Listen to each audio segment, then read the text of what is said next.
Welcome to the video and another part of the series where I'm teaching myself as much as I can about creating video games from knowing absolutely nothing and seeing how much I can learn in a year.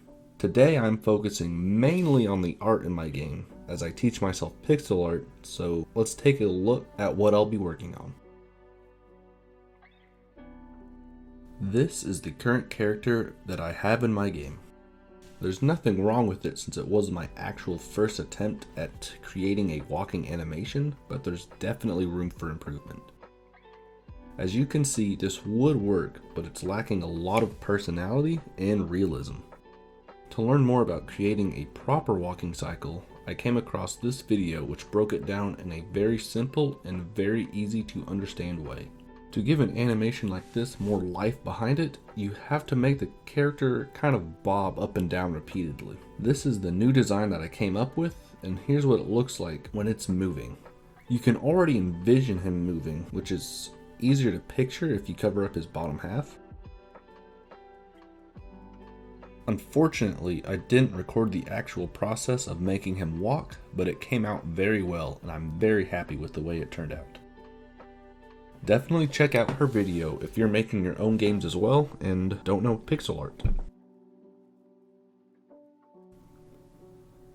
Last video I left the enemies as just a placeholder sprite, so we'll be fixing these today as well. After a little bit of thought, I came up with this sprite, a very unhappy mushroom. Since I had made my first walk cycle by this point, I was able to reference the mushroom's walk cycle off of the spaceman's animation.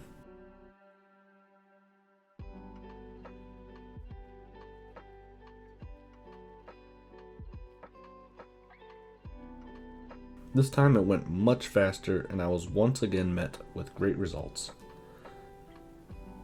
Next up is making a proper death animation for it. I want the cap of the mushroom to be squished on the ground while they're dead, so I waste no time drawing it out. Here's the final result, and it turned out almost exactly as I wanted it to. So it's good to notice myself starting to have an eye for some art, even if it is simple. Creating the tile set is going to be the most difficult part of the video today. Or at least that's what I thought it would. I had originally thought that I would have to make 47 individual tile pieces and manually add them to GameMaker. That was until I came across this amazing bit of software called Tile Setter. This allows me to make 2 sprites and place them into the program. That's it. Tile Setter automatically places all of the tiles in like 5 minutes of opening the app. Exporting the file was very easy as well, and I mean the tiles don't look great or anything, but I can polish these up after I get most of it finished. This was less than $15 on Steam and I only scratched the surface of it, so it is definitely worth the price.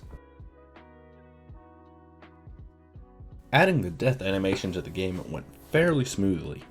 I was expecting it to take me a while to do it, but I only had to change a couple of numbers in the code, so it all fell into place very quickly.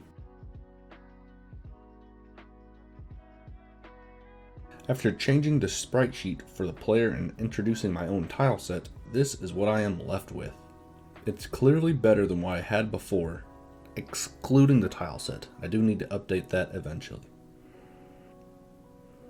I'll make it look better someday, but I want to finish the video series before I start polishing every part of the game. That's really all I have for today. I just wanted to get the art side of things caught up a little bit. If you would like to keep up with my progress, you can subscribe, and liking the video would be a big help. As always, thank you for watching, and I'll be with you all in the next one.